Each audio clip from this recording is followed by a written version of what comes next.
Ruki, thank you for joining us on Connections today.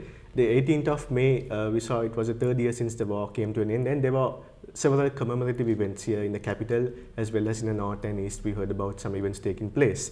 You have been there in person, and can you tell us about what was the sense you got of these events? And where have you been to as well, if you can tell us? Well, in one day on the 18th, I attended an event in Urutirapuram, which is an interior village in Kilnochi district. And then I also joined an event in the Kilnochi town itself in a Hindu Kovil.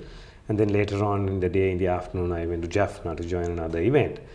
So the general feelings there was of people expressing their agony, their pain, their grief about their loved ones who have been killed, who are disappeared, or who are still in detention of the losses they have had. And I think the other sense that I got in all these places was a sense of anger and a sense of frustration. Anger and frustration because they feel in the first place that this is not acknowledged, that tragedy that has happened is not acknowledged, their loss is not acknowledged, and also that there is no effort to help them to build up their lives, to deal with that grief, agony and pain. So that there was no sense of celebration at all in any of the events that I attended. The only sense of even slight celebration was the celebration of the life of some of those people who have been killed, what they had tried to do when they were still among the living. Mm-hmm. And so yeah, you talk about pain, anger and grief and all this. Hasn't the government done enough to address the concerns, the aspirations, the needs of the people now that the war is over? What is your view on this? Well, the overall sense is the government has not done anything to address the grief and the pain and the agony.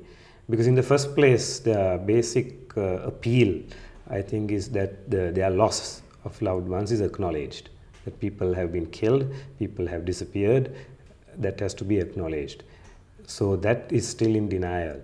And then also the attempts by the government, particularly through the military, not to allow this kind of commemorations to happen in the north, to threaten organizers, to intimidate organizers and those who want to participate, has had a very negative impact, I think, on any prospects of reconciliation that we have.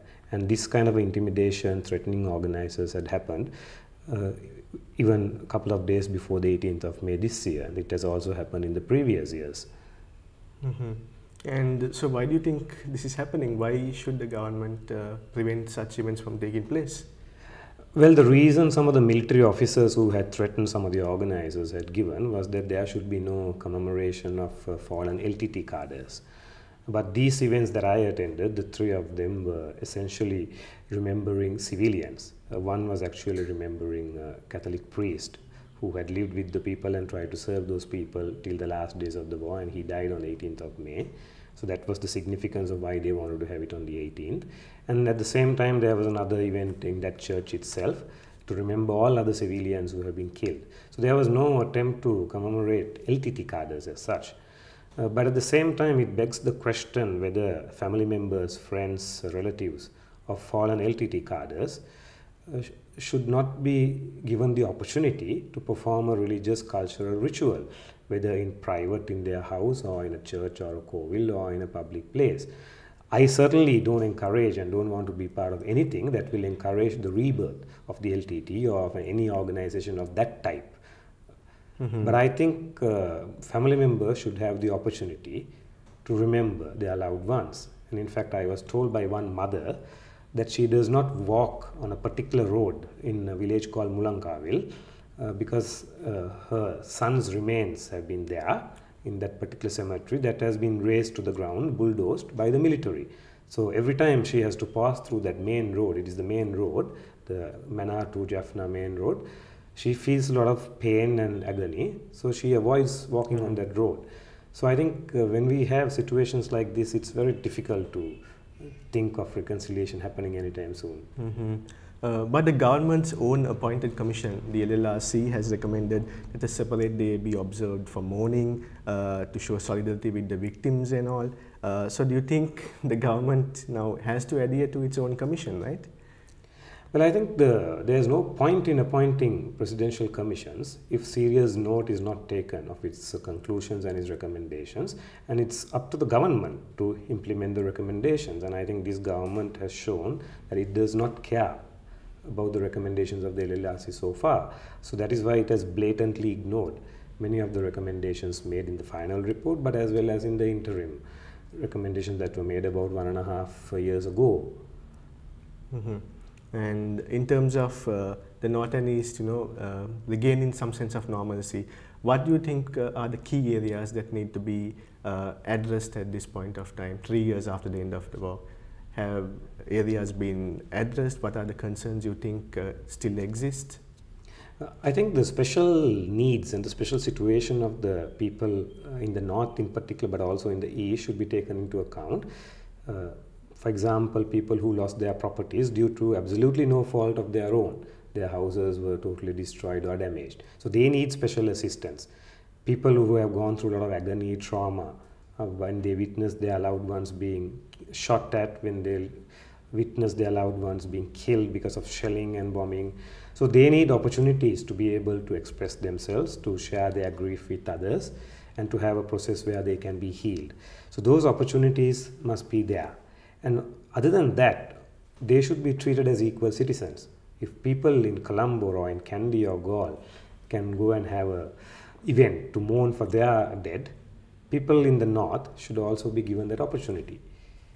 And they should not be treated as always as suspects. And that is what we often see.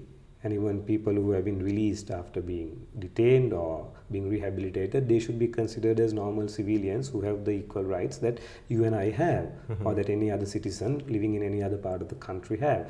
They should not be looked upon with suspicion. This is not to say that the law enforcement agency should not be operative. So the police should have a presence, but their activities should be similar to any other part of the country. And certainly the military should scale back from their presence and their activities in the North and East. And I think that is a very important thing for the North and East to return to normalcy. On that point, however, the President, His Excellency the President did state that the military will remain as long as the threat of the LTT is there on the ground. Even in his recent Independence Day, in his recent Victory Day speech. Well, the presence of the military is putting a lot of fear into the minds of these civilians, particularly in the North, because they have lived through a lot of horrendous experiences at the hands of the very same military. So it is very difficult for them to live without fear as long as that strong military presence is there.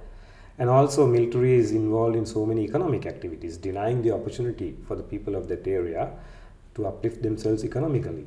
So for example, when you go on the A9 road, you will see a large number of restaurants, hotels, barber saloons, vegetable farms, fruit farms.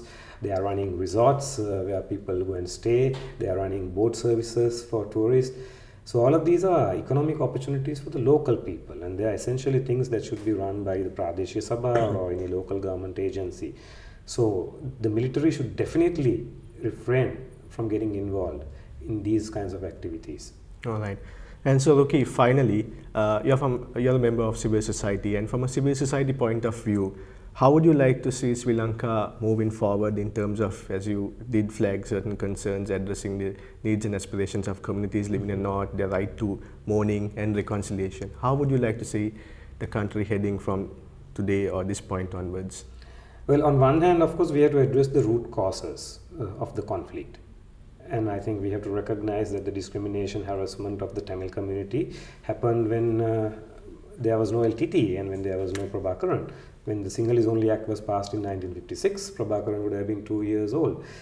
So just because we have finished off Prabhakaran and the LTT militarily does not mean that we have come any closer to resolving that ethnic conflict. So I think we need to address that. We may not have a solution in 1 month or 2 months or 3 months, but we need to be able to take first steps, genuine steps, and that is what we have missed so far.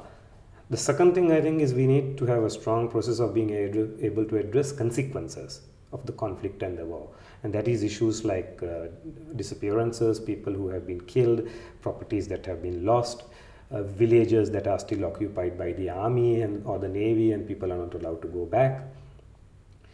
And then, of course, then we need some symbolic measures as well.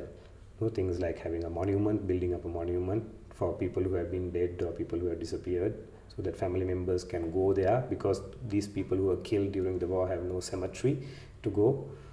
And so a day of mourning or grieving collectively as a country together, it will give a sense that this is actually one family. Because when we see the celebrations in Colombo by mostly the Sinhalese, and when we see the mourning and the grieving in the north, mostly by the Tamils, it is equivalent to having a funeral and a party at the same time in the same house in two separate rooms. And then if that is the case, we cannot call that it is one family or one home.